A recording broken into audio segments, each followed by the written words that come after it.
Hello students, welcome to number extra. तो इस video में हम बिहार बोर्ड के मैथ का इंटर का पीवाईक्यू सॉल्व करने वाले हैं, जो कि 2017 का है। हमारे पास ये क्वेश्चन पेपर 2017 का, इसका हम एमसीक्यू जो है 1 से 40 तक वो सॉल्व करेंगे। तो वीडियो थोड़ा सा लंबा हो सकता है, इसे पूरा देखिएगा। तो चलिए शुरू करते हैं। तो हमारे पास है क्वेश्चन 2017 का एनुअल एग्जाम जो होता है बिहार बोर्ड का, उसका इंटरमीडिएट एग्जामिनेशन का मैथमेटिक्स का क्वेश्चन है। इसका हम सेक्शन 1 सॉल्व करेंगे, जो कि है ऑब्जेक्टिव टाइप क्वेश्चन। और उस समय कोई सेट नहीं हुआ करता था, सबका सेम ही एक ही क्वेश्चन रहता था। तो यहाँ पे अब शुरू करते हैं क्वेश्चन 1 से। तो यहाँ पे क्वेश्चन 1 में कहा जा रहा है, if A equals to this then how many equivalence relation can be defined on set A on A containing 1,1। ये ऑर्डर पेयर उसमें आना चाहिए। जितने भी इस पे सेट ए पे ही रिलेशन बनाओगे, सब में ये ऑर्डर पेयर तो आना चाहिए 1,2। तो यहाँ पे रिलेशन जो होता है वह कार्टेशियन प्रोडक्ट का सबसेट होता है। किस सेट पे जो रिलेशन होता है वह उसी सेट का कार्टेशियन प्रोडक्ट का सबसेट होता है। तो हम इसका पहले कार्टेशियन प्रोडक्ट निकालते हैं, ए क्रॉस ए। तो ये कैसे निकालते हैं, यहाँ पे दो सेट लिख लो, दोनों सेम सेट है। यहाँ पे है 1 2 3 और इसका कार्टेशियन प्रोडक्ट निकालना है 1 2 3 इसी के साथ, क्योंकि यहाँ पे ऑन ए कहा जा रहा है। इसी सेट से इसी सेट तक रिलेशन बनाना है, और जो बनाना है रिलेशन सेट ए से सेट ए पे ही, जिसमें ये ऑर्डर पेयर तो आने ही चाहिए 1,2। तो पहले कार्टेशियन रिलेशन जो होता है कार्टेशियन प्रोडक्ट का सबसेट होता है। तो हम वो पहले कार्टेशियन प्रोडक्ट निकालते हैं। कार्टेशियन प्रोडक्ट निकालने के लिए इसका ऑर्डर पेयर, इसका ये दोनों को लेकर ऑर्डर पेयर बनाओ, फिर ये दोनों को लेकर ऑर्डर पेयर बनाओ, फिर 1 को 3 से लेके ऑर्डर पेयर बनाओ, फिर 2 को 1 से, फिर 2 को 2 से, और फिर 2 को 3 से ऑर्डर पेयर बनाओ, फिर 1 को यहाँ पे 3 को 1 से, फिर 3 को 2 से, और 3 को 3 से लेके ऑर्डर पेयर बनाओ। तो 9 ऑर्डर पेयर बनेंगे इसके कार्टेशियन प्रोडक्ट में। तो एक 1,1 होगा, फिर एक 1,2 होगा, फिर एक 1,3 होगा, और फिर एक आएगा 2,1, फिर आएगा 2,2, और फिर आएगा 2,3, और एक आएगा फिर 3,1, 3,2, और फिर 3,3। इतने एलिमेंट्स होंगे इसके कार्टेशियन प्रोडक्ट में। तो इसका जो आया है a cross a equals to this, इसका हम अगर सबसेट ले ले, ये ए क्रॉस ए जो आया है इसका हम सबसेट ले लेंगे, एक सबसेट उसका एक रिलेशन होगा। लेकिन ये इसमें कहा जा रहा है कि ये उस रिलेशन में ये 1,2 ये ऑर्डर पेयर तो आने चाहिए। तो यहाँ पे हम ऑर्डर पेयर यहाँ पे रिलेशन बनाते हैं अब इसका। और यहाँ पे कहा जा रहा है वो रिलेशन इक्विवेलेंस रिलेशन भी होना चाहिए। तो R1 बनाते हैं, फर्स्ट रिलेशन देखते हैं यहाँ पे क्या होता है। तो यहाँ पे 1,2 तो आने चाहिए, 1,2 उस रिलेशन में आने चाहिए। और इक्विवेलेंस रिलेशन वही रिलेशन होता है जो रिफ्लेक्सिव, सिमेट्रिक और ट्रांजिटिव तीनों हो। और रिफ्लेक्सिव होने के लिए सेट ए में जितना एलिमेंट है वो सब खुद से रिलेटेड तो होने ही चाहिए। मतलब ये 1 1 2 2 और ये 3 3 टाइप का जो भी है वो तो आने ही चाहिए रिलेशन में। तो 1 1 1,1 आएंगे रिफ्लेक्सिव होने के लिए, 2,2 आएंगे, और 3,3 आएंगे। सेट में जितने एलिमेंट है वो हर एलिमेंट खुद से रिलेटेड तो होना ही चाहिए। तो ये आ गया 4 एलिमेंट इसमें हो गया। और 1,2 आ रहा है तो सिमेट्रिक होने के लिए 2,1 भी होना चाहिए। कोई रिलेशन जो होता है वह रिफ्लेक्सिव होता है, उसके लिए ए रिलेटेड होना चाहिए ए से, और दूसरा है सिमेट्रिक होने के लिए ए रिलेटेड होना चाहिए बी से। अगर होता है बी से तो इम्प्लाई ये बी भी रिलेटेड होना चाहिए ए से। और तीसरा होता है यदि ए रिलेटेड है बी से एंड बी रिलेटेड है सी से, तो ये इम्प्लाई करना चाहिए कि ए रिलेटेड होना चाहिए सी से। ये ट्रांजिटिव में होता है तीसरा।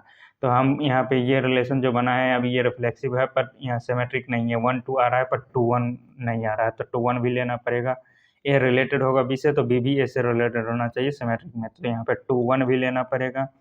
तो अब देखो कि ये एक रिलेशन बन गया है जो कि रिफ्लेक्सिव और सिमेट्रिक, और ये ट्रांजिटिव भी होगा। 1 2 से रिलेटेड है, और इस ऑर्डर पेयर और इस ऑर्डर पेयर को लोगे तो 1 2 से देखोगे रिलेटेड है, इसमें 2 1 2 2 से रिलेटेड है, तो 1 यहाँ पे 2 से रिलेटेड होना चाहिए, जो कि 1 2 से रिलेटेड यही दिया गया है।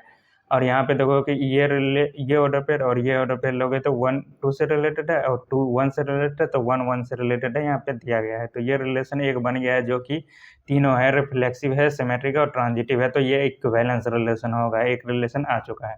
और दूसरा हम बनाते हैं R2 तो यहाँ पे कहा जा रहा है ये तो सब में आने चाहिए 1,2 ऑर्डर पेयर, तो 1,2 ले लेते हैं। और यहाँ पे सिमेट्रिक होने के लिए फिर यहाँ पे 2,1 भी लेना पड़ेगा, और रिफ्लेक्सिव होने के लिए जितने भी एलिमेंट हैं वो सब फिर से खुद से रिलेटेड होना चाहिए R2 में भी। ये एक रिलेशन है। अब दूसरा हम रिलेशन बना रहे हैं, तो ये भी रिफ्लेक्सिव होने के लिए इसमें भी सब एलिमेंट खुद से रिलेटेड होना चाहिए। तो 1,1 2,2 और 3,3 जो भी हैं वो सब इसमें आना चाहिए। तो 2,2 3,3, तो ये रिलेशन देखो कि R1 ही बन गया है। लेकिन अब इस डिफरेंट रिलेशन बनाने के लिए इसका एक और कोई अलग एलिमेंट लेना पड़ेगा। तो 1,2 इसमें है, कहा जा रहा है लेने के लिए, तो 1,2 ले लिए, और 2,1 भी लेना पड़ेगा सिमेट्रिक होने के लिए। अब ये R1 बन गया है, ये रिलेशन R2 जो है वो R1 ही है। लेकिन इसको डिफरेंट रिलेशन बनाने के लिए एक और इसमें कार्टेशियन प्रोडक्ट में से एक और एलिमेंट ऐड करना होगा। तो यहाँ पे 1 इसमें से कोई भी एक एलिमेंट ले लेते हैं जो अभी R2 में नहीं आ रहा है। तो यहाँ पे कोई ये 1,3 ही ले लेते हैं। 1,3 ले लिए, 1,3 ले लिए, तो इसको सिमेट्रिक होने के लिए यहाँ पे 3,1 भी लेना पड़ेगा, 3,1। तो यहाँ पे 3,1 भी ले लेते हैं। अब देखो कि ये R2 जो है वो रिफ्लेक्सिव है, सिमेट्रिक है, पर ट्रांजिटिव नहीं है। यहाँ पे ये ऑर्डर पेयर ले लो और ये ऑर्डर पेयर ले लो। यहाँ पे देखो 2 यहाँ पे 1 से रिलेटेड है और 1 3 से रिलेटेड है, तो 2 होना चाहिए 3 से रिलेटेड, तो तभी ट्रांजिटिव होगा। तो 2 होना चाहिए 3 से रिलेटेड, ये ऑर्डर पेयर भी लेना पड़ेगा 2,3। तो यहाँ पे हम ले चुके हैं ये और ये सब आ चुका है 2,3 और 3, अब 2,3 लिए हैं तो सिमेट्रिक होने के लिए 3,2 भी लेना पड़ेगा, ये भी। तो यहाँ पे ये भी एलिमेंट ले लिए हैं, तो कार्टेशियन प्रोडक्ट का सब एलिमेंट इसमें आ चुका है R2 में। यहाँ पे 9 एलिमेंट होना चाहिए, 1 2 3 4 5 6 7 8 9। तो कार्टेशियन प्रोडक्ट जितना भी आया है एक क्रॉस ए का, वो सब एलिमेंट R2 में आ चुका है। तो ये रिलेशन बन गया। तो इसमें 2 ही रिलेशन बनेंगे, एक R1 होगा, एक R2, जिसमें 1,2 ये ऑर्डर पेयर कंटेन होगा। अब कोई भी रिलेशन डिफाइन करेंगे जिस रिलेशन में 1,2 आना चाहिए, तो वो इसी दोनों में से कोई होगा, क्योंकि R1 तो एक हो चुका है, R2 जो पूरा कार्टेशियन सेट ही हो चुका है। तो यहाँ पे ये 2 ही रिलेशन डिफाइन होगा इस पे। सेट यहाँ पे ऑप्शन ए में है तो ये ट्रू हो जाएगा। तो इस तरह से इसे सॉल्व कर सकते हो। अब नेक्स्ट देखते हैं क्वेश्चन 2। तो इसमें निकालना है if number of element in set A equals to 3 and number of element in set B equals to 2। तो number of element in Cartesian product A cross B, तो ए क्रॉस बी के Cartesian product में कितने subset होंगे, कितने element होंगे, तो वो हो जाता है number of element in A into number of element in B. तो यहाँ पे दिया गया है number of element in A 3 है, into number of element in B है 2, तो इसे मल्टीप्लाई कर देंगे तो ये 6 आ जाएगा। तो ये किस ऑप्शन में है, ऑप्शन ए में है, तो यहाँ पे सही हो जाएगा। यहाँ पे एक कार्टेशियन प्रोडक्ट भी निकाल के दिखाए थे, हमें सेट ए से सेट ए में ही कार्टेशियन प्रोडक्ट निकालना है। तो 1 को इस सब जो दूसरे सेट में आ रहा है उससे रिलेट करके ऑर्डर पेयर बनाओ, फिर यहाँ पे 2 जो आ रहा है उसको दूसरा सेट जो है उसमें सबसे रिलेट करके ऑर्डर पेयर बनाओ, फिर तीसरा जो एलिमेंट है वो तीसरा सेट जो दूसरा सेट जो है उसमें सबसे रिलेट करके ऑर्डर पेयर बनाओ। तो यहाँ पे जितना इसमें एलिमेंट होगा दोनों को मल्टीप्लाई कर देंगे तो उतना इसके कार्टेशियन प्रोडक्ट में एलिमेंट हो जाएगा। तो इसमें 9 एलिमेंट, 3 एलिमेंट इसी सेट से इसी सेट में कार्टेशियन प्रोडक्ट बना रहे हैं। एक सेट में 3 एलिमेंट है तो इसके कार्टेशियन प्रोडक्ट में 9 एलिमेंट आ जाएगा, जो कि हम यहाँ पे देखे थे। तो इसी तरह से इसमें भी हो जाएगा, ए में 3 एलिमेंट है, बी में 2 एलिमेंट है, दोनों कार्टेशियन प्रोडक्ट में 6 एलिमेंट हो जाएगा। तो इस तरह से इसे सॉल्व कर सकते हो। अब नेक्स्ट देखते हैं क्वेश्चन 3। क्वेश्चन 3 में कहा जा रहा है if f such that R2 R such that यहाँ f of x equals to 3x - 4 then which of the following is f inverse x. यहाँ पे फंक्शन इनवर्स फंक्शन निकालना है। इसका इनवर्स निकालने के लिए इस एफ ऑफ एक्स जो दिया गया है इसको 3x - y, इसे 3x - 4 इसे y मान लो, y इक्वल्स टू 3x - 4 और y के लिए इसे सॉल्व करो। तो यहाँ पे 4 इधर करेंगे, y + 4 इक्वल्स टू 3x आएगा।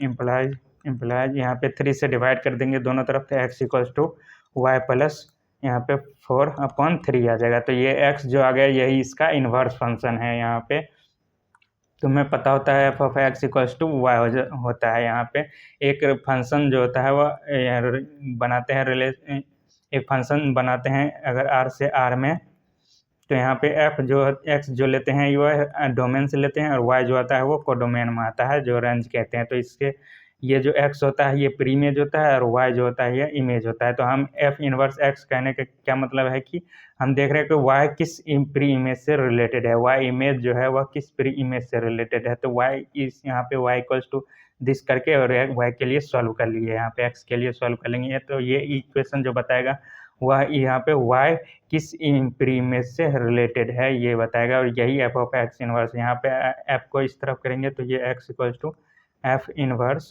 वाई आ जाएगा। तो यहाँ पे रखेंगे हम एक्स को एफ इनवर्स वाई, तो ये आ चुका है वाई प्लस 4/3, और एक्स वाई को हम एक्स से रिप्लेस करेंगे तो ये आ जाएगा f inverse x equals to x plus 4/3।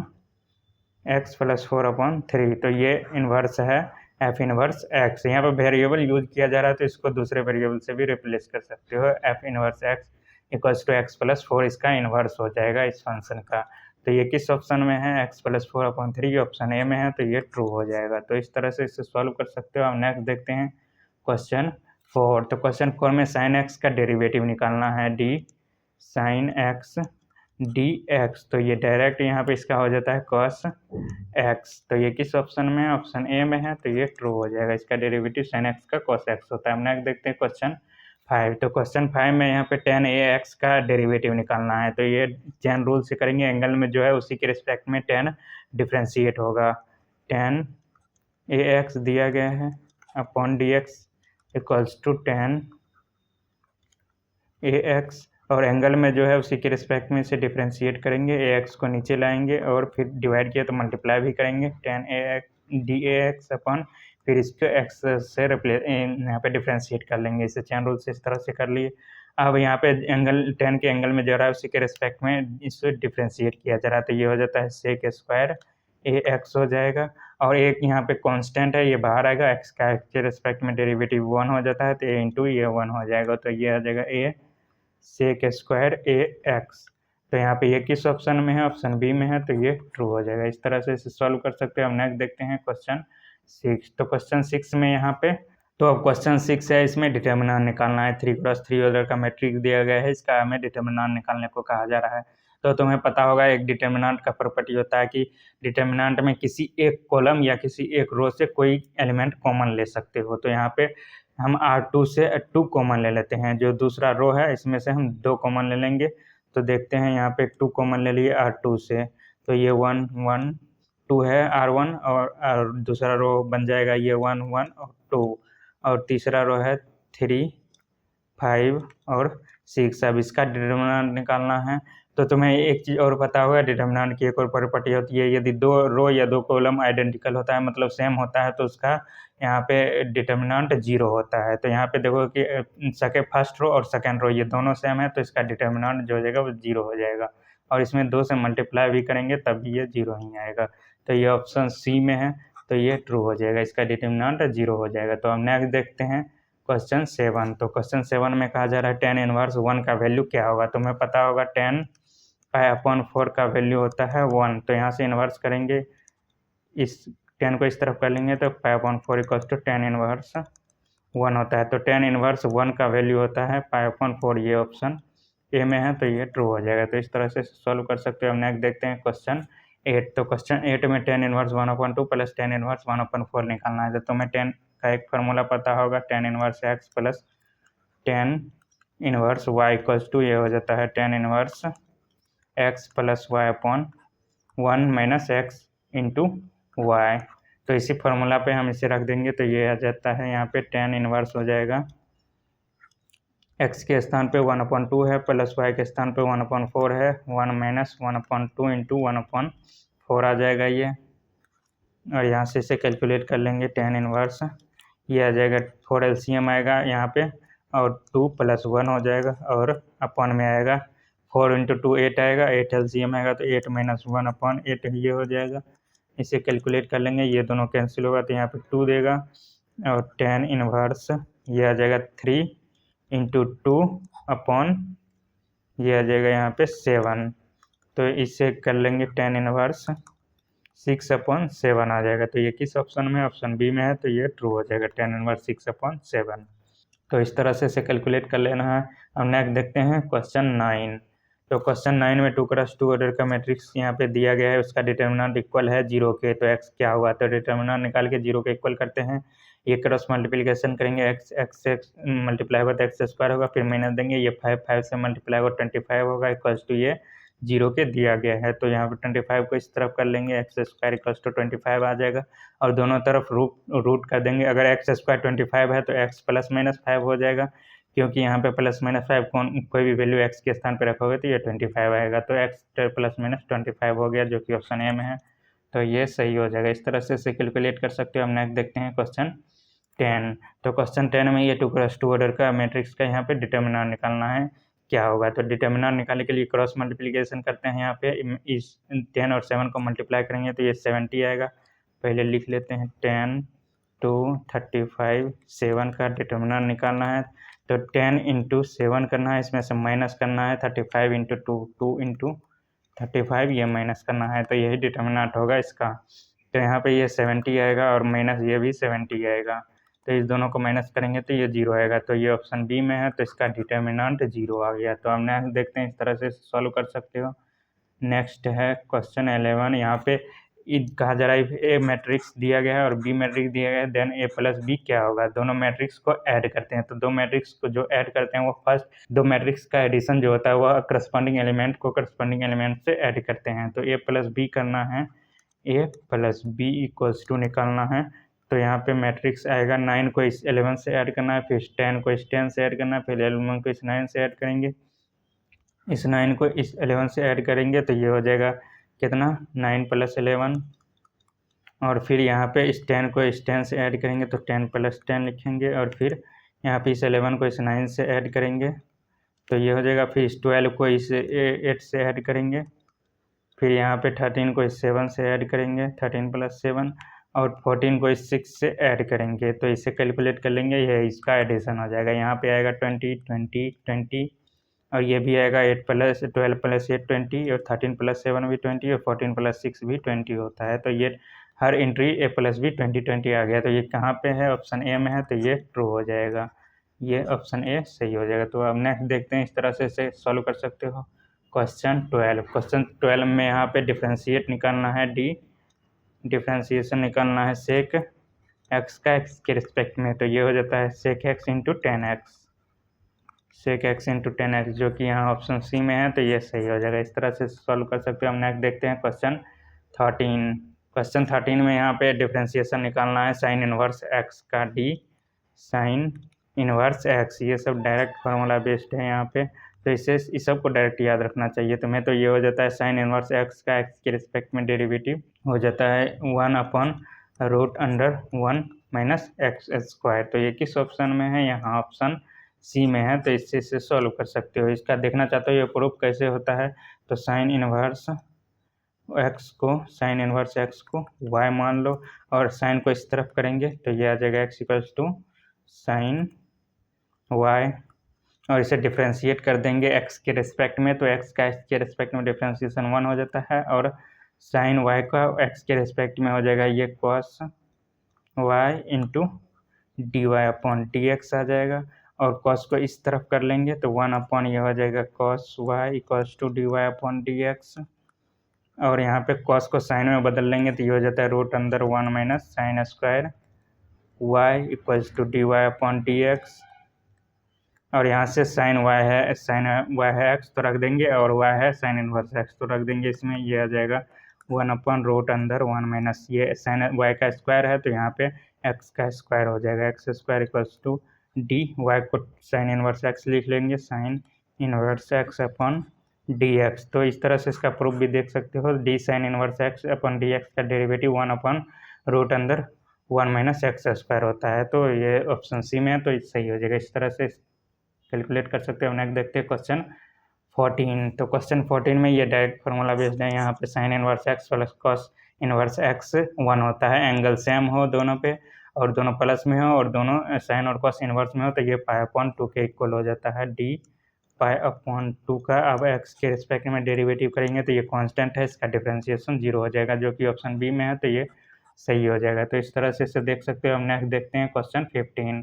तो क्वेश्चन 15 में कहा जा रहा है if y = sin log x then dy/dx क्या होगा। तो इस निकालना है dy/dx, और y है d sin log x/dx।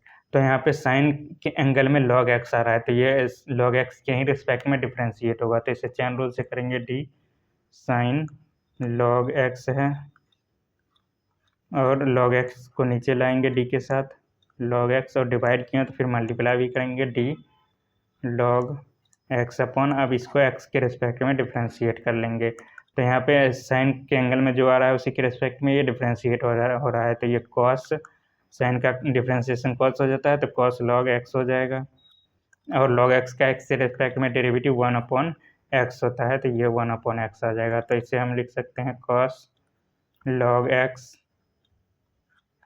1/x को इस तरफ कर लिए, तो ये किस ऑप्शन में है, यहाँ ऑप्शन ए में है, तो ये ट्रू हो जाएगा। तो इस तरह से इसे सॉल्व कर सकते हो। हम नेक्स्ट देखते हैं क्वेश्चन 16।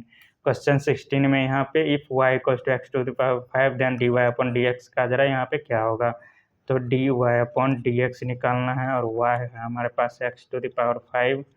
तो यहाँ पे पावर के अंदर x है, उसी के रिस्पेक्ट में ये डिफ्रेंशिएट किया जा रहा है, तो पावर पीछे आएगा, उसमें से 1 - 1 होगा, तो 5x टू द पावर 5 - 1 होगा। 5 - 1, 1 मिनट, यहाँ पे 5 - 1 करेंगे तो ये आ जाएगा 5 × x टू द पावर 4। तो ये किस ऑप्शन में है, ऑप्शन सी में है, तो ये ट्रू हो जाएगा। तो इस तरह से सॉल्व कर सकते हो। अब नेक्स्ट देखते हैं क्वेश्चन 17। क्वेश्चन 17 में यहाँ पे x टू द पावर 5 का इंटीग्रेशन निकालना है x के रिस्पेक्ट में। तो x टू द पावर 5 को इंटीग्रेट करना है x के रिस्पेक्ट में, तो पावर में एक ऐड करो, x टू द पावर 5 + 1 हो जाएगा, और टोटल से यहाँ पे डिवाइड करेंगे इसमें, और फिर एक कांस्टेंट के ऐड करेंगे। तो यहाँ पे ये हो जाएगा x to the power 6/6 + k। तो ये किस ऑप्शन में है, x to the power 6/6 + k, ये ऑप्शन ए में है। तो इस तरह से ये ट्रू हो जाएगा। अब नेक्स्ट देखते हैं क्वेश्चन 18। तो क्वेश्चन 18 में यहाँ पे 0 का x के रिस्पेक्ट में इंटीग्रेशन निकालना है। तुम्हें पता है कि किसी भी आर्बिट्री कांस्टेंट का डिफरेंशिएशन 0 होता है, तो यहाँ पे 0 का इंटीग्रेशन आर्बिट्री कांस्टेंट हो जाएगा। तो 0 का इंटीग्रेशन निकालना है तो ये k हो जाएगा, आर्बिट्री कांस्टेंट k है। अगर डिफरेंशिएशन करेंगे k का x के रिस्पेक्ट में तो ये आ जाता है 0, क्योंकि k एक आर्बिट्री कांस्टेंट है, तो कांस्टेंट के यहाँ पे डिफरेंशिएशन 0 हो जाता है। तो इसका इंटीग्रेशन क्या हो जाएगा, 0 का इंटीग्रेशन हुआ, अंदर जो फंक्शन है k वो हो जाएगा यहाँ पे। तो ये ऑप्शन ए में है, तो ये ट्रू हो जाएगा। तो इस तरह से इसे देख सकते हो। अब नेक्स्ट देखते हैं क्वेश्चन 19। तो क्वेश्चन 19 में यहाँ पे इंटीग्रेशन निकालना है 1/x का x के रिस्पेक्ट में। तो तुम्हें पता है d log x का x के रिस्पेक्ट में डेरिवेटिव हो जाता है 1/x, दोनों तरफ इंटीग्रेट कर देंगे हम, तो ये d log x upon dx, x के रिस्पेक्ट में इसको इंटीग्रेट कर दे रहे हैं, तो ये 1/x dx आ जाएगा।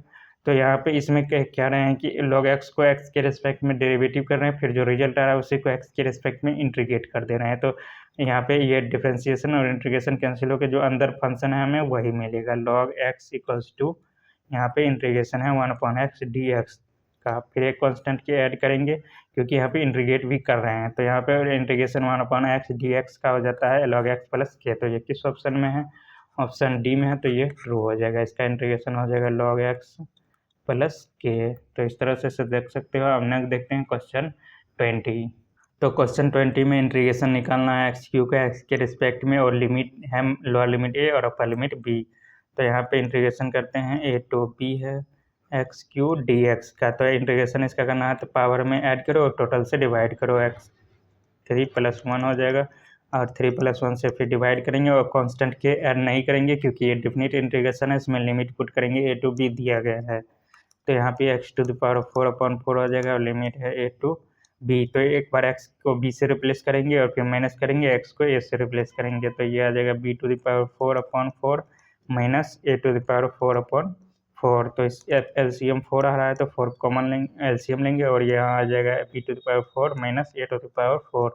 तो ये किस ऑप्शन में है, ऑप्शन बी में है, तो ये ट्रू हो जाएगा। तो इस तरह से इसे कैलकुलेट कर सकते हो। अब नेक्स्ट देखते हैं क्वेश्चन 21। क्वेश्चन 21 में सॉल्यूशन निकालना है डिफरेंशियल इक्वेशन का। तो इसे सॉल्व करते हैं, y को इधर मल्टीप्लाई कर लेते हैं, इसे separation of variable method apply करेंगे, तो dy/dx दिया गया है x अपॉन y को, तो y को y की तरफ और x को x की तरफ कर लेंगे, तो क्रॉस मल्टीप्लिकेशन कर देंगे, तो ये आ जाएगा y × dy equals to x × dx। अब इंटीग्रेट कर देंगे दोनों तरफ, तो यहाँ पे y का तो वो y के रिस्पेक्ट में इंटीग्रेशन किया जाता है, पावर में एक ऐड करो, उसी से डिवाइड करो, यहाँ पावर 1 है उसमें एक ऐड करेंगे 2 हो जाएगा, टोटल से डिवाइड कर देंगे इक्वल्स टू, यहाँ पे भी x है और x के रिस्पेक्ट में ही इंटीग्रेट करना है तो पावर में एक ऐड करेंगे तो ये एक्स स्क्वायर हो जाएगा, उसी से डिवाइड करेंगे 2 हो जाएगा, प्लस एक कॉन्स्टेंट के ऐड करेंगे।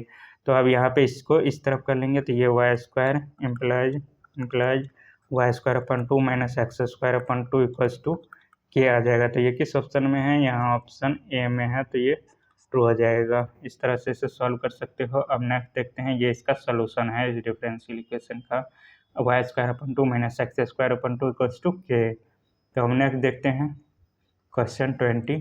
तो यहाँ पे कहा जा रहा है the solution of the differential equation this is, यहाँ पे भी separation of variable method apply करेंगे। दिया गया है d y upon d x equals to e to the power x minus y, तो इसे ये भी लिख सकते हो d y upon d x equals to e to the power x into e to the power minus y. यहाँ पे base से हमें पावर ऐड होगा तो यही बन जाएगा। तो अब यहाँ पे वाई को वाई की तरफ, एक्स को एक्स की तरफ कर लेंगे तो ये आ जाएगा 1 upon e to the power minus y d y equals to e to the power x d x. अब यहाँ पे इसको ये भी लिख सकते हैं implies 1 upon e to the power minus y है तो e to the power y, सिर्फ ये हो जाएगा d y equals to e to the power x d x. अब इंटीग्रेट कर देंगे दोनों तरफ, तो e to the power y का वाई के रिस्पेक्ट में integration e to the power y ही हो जाएगा, और e to the power x का एक्स के रिस्पेक्ट में integration e to the power x ही हो जाएगा, एक कांस्टेंट के ऐड करेंगे। तो यहाँ पे अब यहाँ करते हैं ई टू द पावर वाई को, ई टू द पावर वाई है ये, ई टू द पावर वाई को इस तरफ कर लेते हैं और के को इस तरफ कर लेंगे तो के माइनस में आ जाएगा, और e to the power Y इस तरफ जाएगा तो वो भी माइनस में हो जाएगा। तो e to the power x minus e to the power y हो जाएगा, इधर माइनस के हो जाएगा, और के को माइनस के से रिप्लेस कर देना है। आर्बिट्री माइनस के एक आर्बिट्री कांस्टेंट है तो इसे किसी दूसरे आर्बिट्री कांस्टेंट से रिप्लेस कर सकते हो। यहाँ पे k1 ले लेते हैं एक आर्बिट्री कांस्टेंट, तो माइनस k1 को k से रिप्लेस कर दो तो ये आ जाएगा e to the power x minus e to the power y equals to k. तो ये किस ऑप्शन में है, यहाँ पे ऑप्शन सी में है, तो ये ट्रू हो जाएगा। E to the power x minus e to the power y equals to k होता है, एक आर्बिट्री कांस्टेंट को किसी और आर्बिट्री कांस्टेंट से रिप्लेस कर सकते हो। तो इस तरह से ये ऑप्शन सी सही हो जाएगा। अब नेक्स्ट देखते हैं क्वेश्चन 23। तो क्वेश्चन 23 में पूछा जा रहा है the order of the differential equation this is, इस डिफरेंशियल इक्वेशन का ऑर्डर पूछ रहा है क्या होगा। तो यहाँ पे देखोगे कि y को x के रिस्पेक्ट में मैक्सिमम 1 टाइम्स ही डेरिवेटिव किया जा रहा है तो इसका ऑर्डर 1 हो जाएगा। अगर y किसी डिपेंडेंट वेरिएबल y को x के इंडिपेंडेंट वेरिएबल x के रिस्पेक्ट में एक बार डेरिवेटिव किया जाता है तो d y by d x लिखा जाता है, और वी आई एक ही डेरिवेटिव यहाँ पे 1 टाइम्स डेरिवेटिव ही इस डिफरेंशियल इक्वेशन में शामिल है तो इसका ऑर्डर 1 हो जाएगा, जो कि ऑप्शन बी में है, तो ये सही हो जाएगा। तो इस तरह से इसे सॉल्व कर सकते हो। अब नेक्स्ट देखते हैं क्वेश्चन 24। तो यहाँ पे निकालना है the degree of the differential equation this, तो इस डिफरेंशियल इक्वेशन का डिग्री हमें देखना है। पहले ऑर्डर देखो कि क्या होगा, तो ऑर्डर यहाँ पे जिसका ऑर्डर निकालना है जिस टर्म का, उसी पे देखना है हाईएस्ट ऑर्डर डेरिवेटिव में हाईएस्ट पावर क्या है।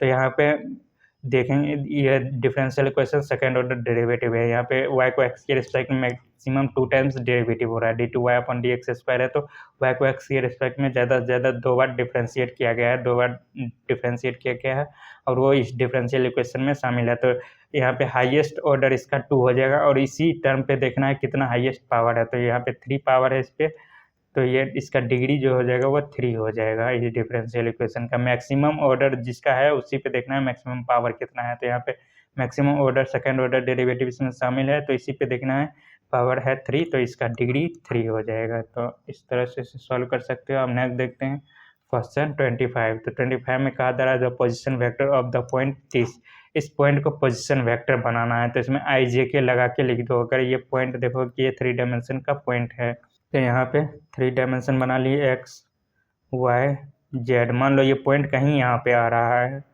4 5 6, इसे पोजीशन वेक्टर बनाते हैं। और देखो कि पहले तीनों एक्सिस के डायरेक्शन में यूनिट वेक्टर क्या होता है, x एक्सिस के डायरेक्शन में यूनिट वेक्टर वेक्टर i होता है, और y एक्सिस के डायरेक्शन में यूनिट वेक्टर वेक्टर j होता है, और z एक्सिस के डायरेक्शन में यूनिट वेक्टर वेक्टर k होता है। तो अगर हम वेक्टर यूनिट वेक्टर में हम 5 से मल्टीप्लाई करते हैं तो ये कुछ यहाँ पे सब पॉजिटिव में है तो ये सब स्केल्ड हो जाएगा, और 1 से बड़ा है तो सब स्केल्ड हो जाएगा।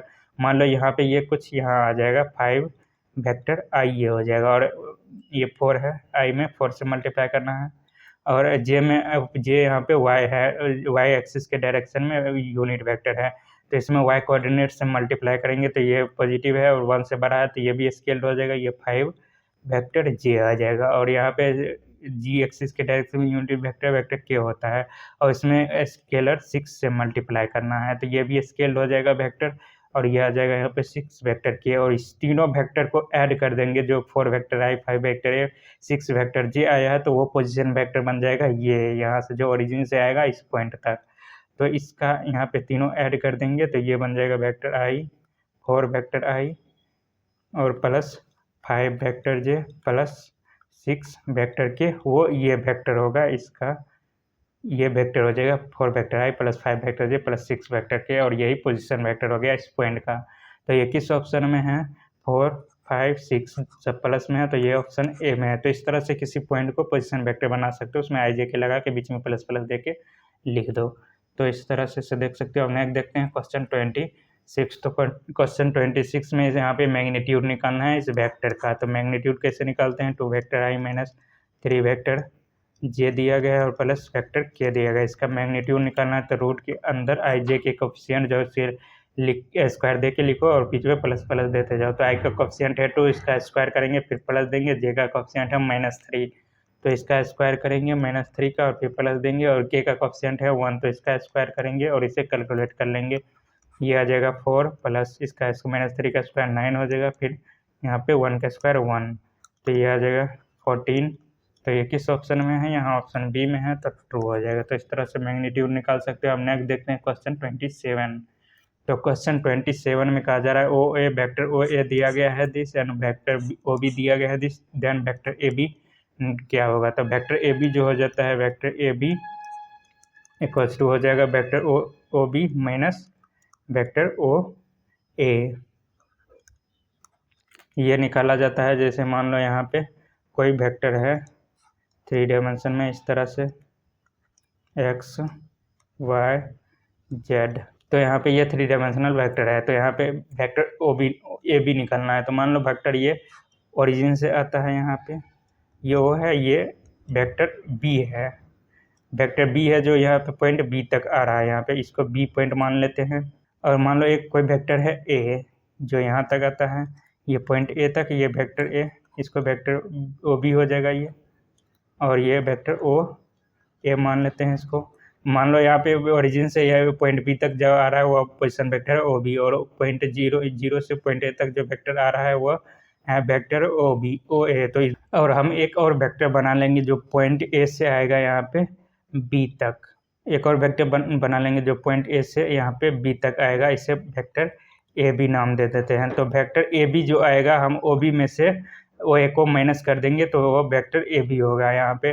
तो यहाँ से देखोगे कि तुम यदि वेक्टर ओ ए में ऐड करते हो ए बी को, vector o a plus vector a b करते हो तो ये वेक्टर आएगा o b, vector o b. O a में इसमें अगर वेक्टर ए बी को ऐड करते हो तो ये पोजीशन वेक्टर आएगा जो कि होगा वेक्टर 0 से बी तक जाएगा ओ बी। तो यहाँ पे ए बी निकाल सकते हो, vector a b equals to हो जाएगा वेक्टर, इसको इस तरफ कर देंगे तो vector b o b minus vector o a. तो हमें ओ बी निकालना है तो इसमें ओ बी में से ओ ए माइनस करना है, ए बी निकालना है। तो यहाँ पे निकालते हैं vector a b o b क्या दिया गया है 2, यहाँ पे 3 vector i plus 6 vector j plus 5 vector k, और हमारे पास ओ ए है इसमें माइनस कर देना है 2 vector i plus 5 vector J minus 2 vector के। तो यहाँ पे 3 vector i plus 6 vector j plus 5 vector के, ये हो जाएगा माइनस से मल्टीप्लाई कर देंगे इसमें तो -2 वेक्टर आई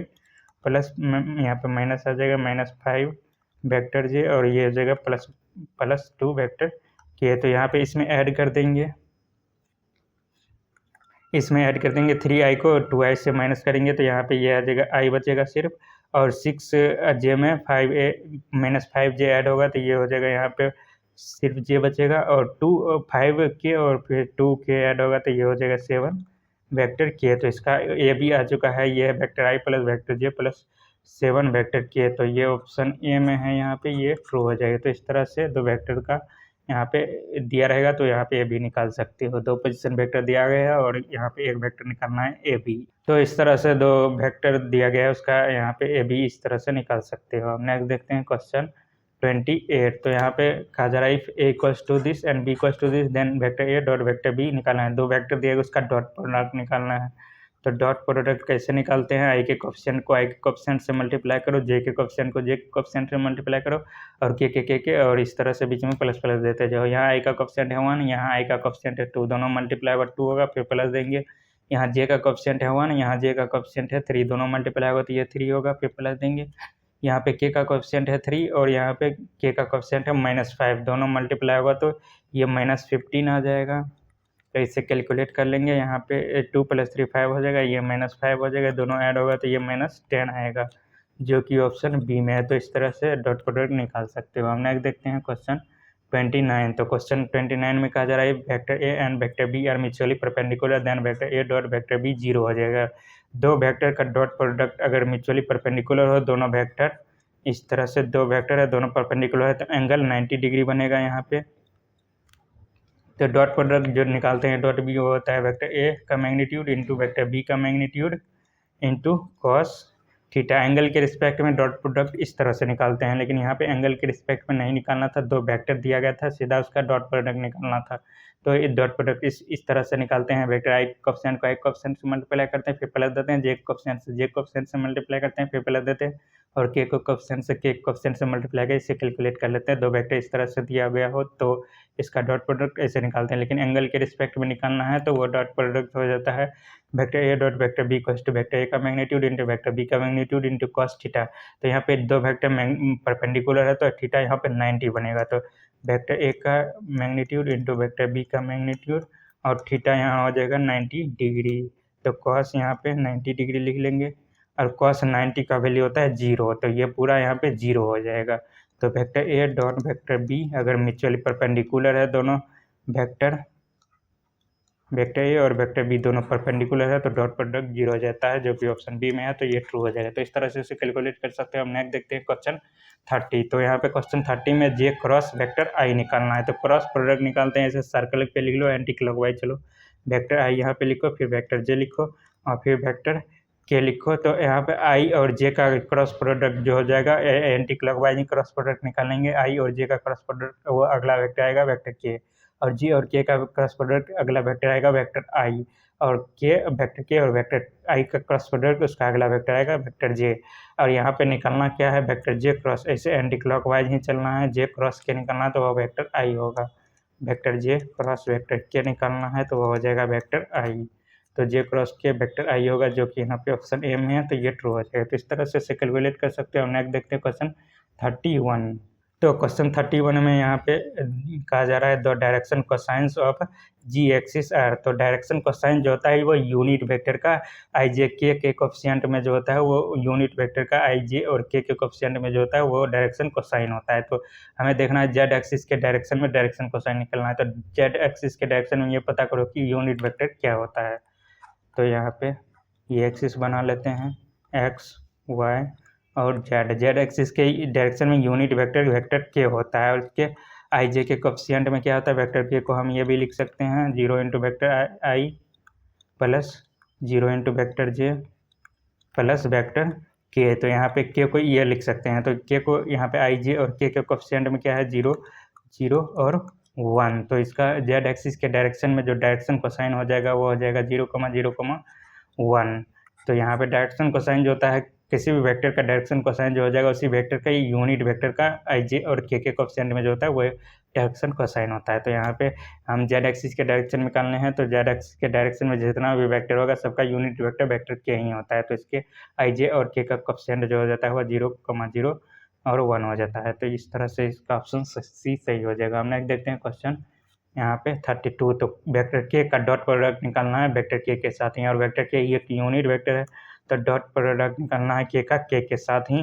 तो डॉट प्रोडक्ट जो निकालते हैं वेक्टर के का के साथ ही, उसका उसी के साथ डॉट प्रोडक्ट निकालना है तो वो पैरेलल होगा, क्योंकि हर वेक्टर खुद के पैरेलल होता है। तो एंगल 0 बनेगा, यहाँ पे थीटा इक्वल्स टू 0 डिग्री हो जाएगा। तो यहाँ पे निकालते हैं वेक्टर ए का मैग्नीट्यूड वेक्टर के का मैग्नीट्यूड इंटू वेक्टर के का मैग्नीट्यूड इंटू कॉस थीटा हो जाएगा और थीटा 0 बनेगा और cos 0 1 होता है। और ये एक यूनिट वेक्टर है तो इसका यूनिट वेक्टर किसी भी यूनिट वेक्टर का मैग्नीट्यूड 1 हो जाता है। तो ये 1 इंटू cos 0 बनेगा और ये भी 1 हो जाएगा, तो ये टोटली 1 बनेगा। तो ये किस ऑप्शन में है? ऑप्शन ए में है, तो ये सही हो जाएगा। इस तरह से इसे कैलकुलेट कर सकते हैं। अब नेक्स्ट देखते हैं क्वेश्चन 33। तो क्वेश्चन 33 में कहा जा रहा है let L1 M1 N1 and L2 M2 N2 be direction cosines of the straight line both line are perpendicular to each other. ये दोनों डायरेक्शन कोसाइन है लाइन का और दोनों लाइन एक दूसरे पे परपेंडिकुलर दिया गया है। तो यहाँ पे इसमें से कौन सा ऑप्शन ट्रू होगा? लाइन का इक्वेशन जो हो जाता है वो x माइनस x1 अपॉन, अगर ये डायरेक्शन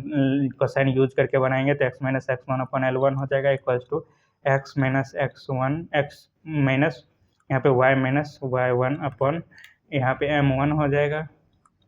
एक फर्स्ट लाइन बना रहे हैं L1, तो ये हो जाएगा equals to Z minus Z1 upon N1 हो जाएगा। और सेकेंड लाइन बनाएंगे तो ये होगा x माइनस यहाँ पे x2 लिख लेते हैं और यहाँ पे L2 लिख लेते हैं इक्वल्स टू इस ये डायरेक्शन रेशियो यूज करके दूसरा लाइन बना रहे हैं डायरेक्शन को साइन यूज करके। तो यहाँ पे y माइनस y2 अपॉन ये M2 हो जाएगा equals to Z minus Z2 upon N2 हो जाएगा। ये कार्टिजियन इक्वेशन है लाइन का, जो कि हम ये डायरेक्शन को साइन यूज करके बनाए हैं। ये लाइन जो होगा फर्स्ट लाइन वो x1 y1 z1 पॉइंट से पास करेगा और इसका डायरेक्शन को साइन यहाँ पे L1 M1 N1 है। तो यहाँ पे दिया गया है दोनों लाइन ये परपेंडिकुलर है एक दूसरे का, दोनों लाइन परपेंडिकुलर होता है एक दूसरे का, तो डायरेक्शन कोसाइंस का प्रोडक्ट जो हो जाता है वह 0 हो जाता है। तो वह L1 L2 से मल्टीप्लाई होगा, M1 M2 से मल्टीप्लाई होगा और यह N1 N2 से मल्टीप्लाई होगा, बीच में प्लस प्लस देंगे, ये इक्वल्स टू होगा 0 के।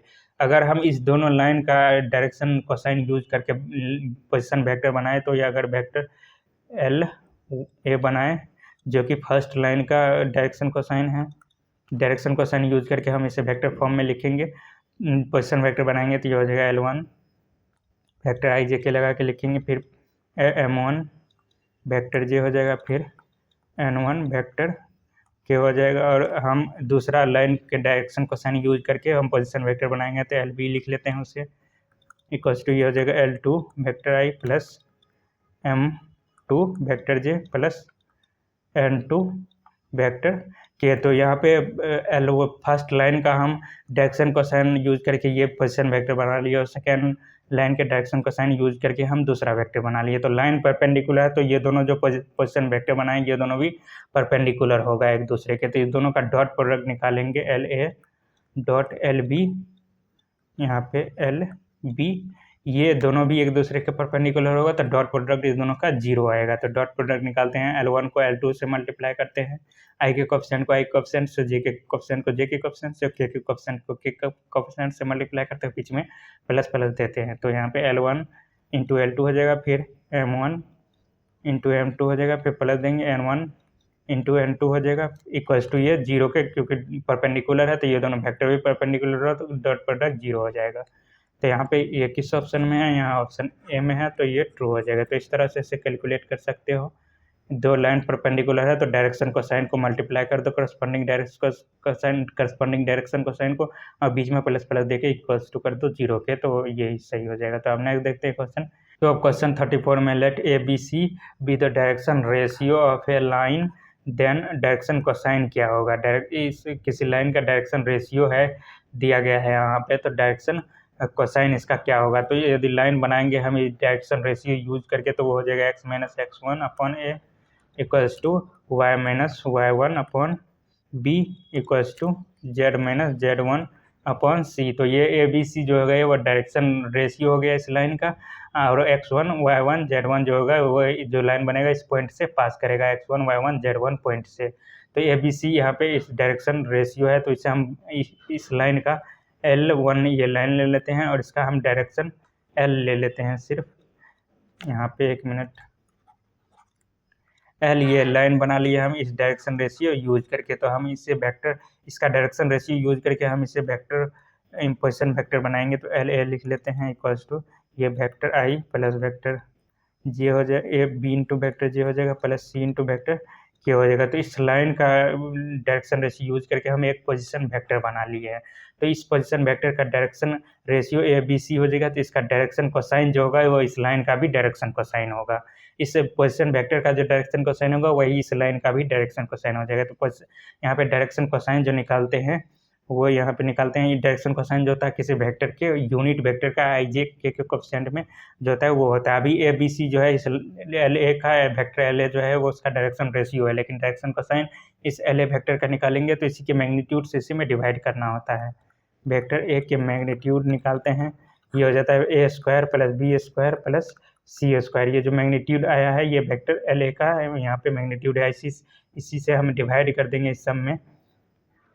वेक्टर एल ए में यदि डिवाइड कर देंगे इसी से मैग्नीट्यूड से तो इसे एल ए कैप से डिनोट करते हैं। ये वेक्टर ए के डायरेक्शन में ही यूनिट वेक्टर निकाल रहे हैं, तो ये vector a i plus b into vector j plus c into vector k, इसी के मैग्नीट्यूड से इसमें डिवाइड कर देंगे।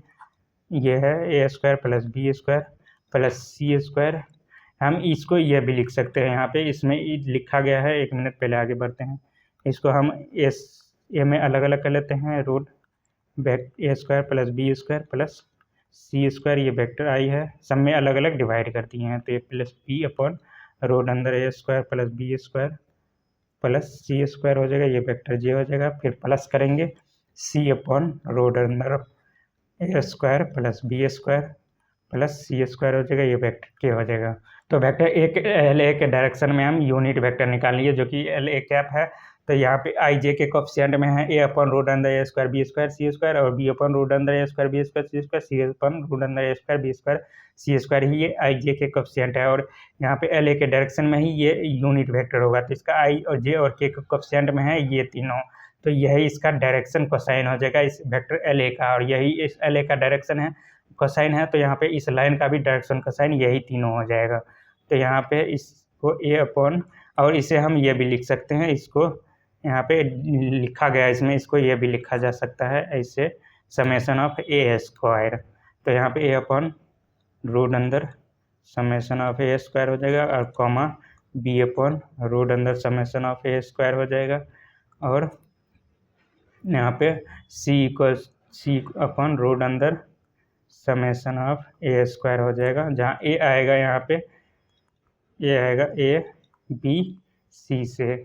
तो यहाँ पे ये बन गया है। तो ये किस ऑप्शन में है, यहाँ पे ऑप्शन यहाँ पे ए में है, तो ये सही हो जाएगा। तो इस तरह से यहाँ पे डायरेक्शन को साइन निकाल सकते हो इस लाइन का, तो इस तरह से सॉल्व कर सकते हो। अब नेक्स्ट देखते हैं क्वेश्चन 35। तो यहाँ पे कहा जा रहा है if a line passing through this and is direction cosine this then the equation of the line. तो अभी बताएं इक्वेशन ऑफ द लाइन क्या होता है।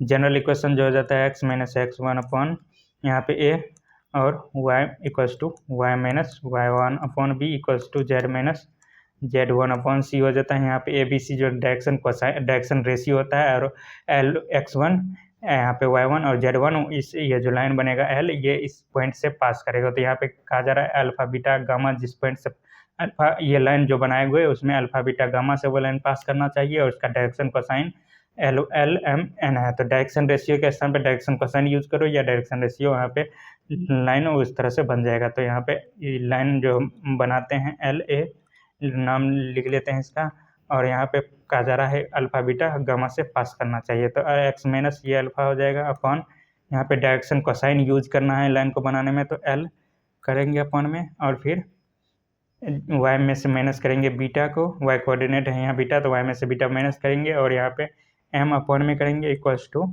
जेड माइनस यहाँ पे गामा करेंगे और अपॉन में एन करेंगे। तो ये जो लाइन बनेगा वो अल्फा बीटा गामा से पास करेगा, उसका direction cosine L M N होगा। तो ये किस ऑप्शन में है, यहाँ पे ऑप्शन बी में है, तो ये ट्रू हो जाएगा। तो इस तरह से लाइन बना सकते हो, डायरेक्शन रेशियो या डायरेक्शन कोसाइन कुछ भी यहाँ पे नीचे अपॉन में कर सकते हो, तो यहाँ पे इस तरह से लाइन बन जाएगा। तो अब नेक्स्ट देखते हैं क्वेश्चन 36। तो क्वेश्चन 36 कह रहा है the direction ratio of the normal to the plane this are.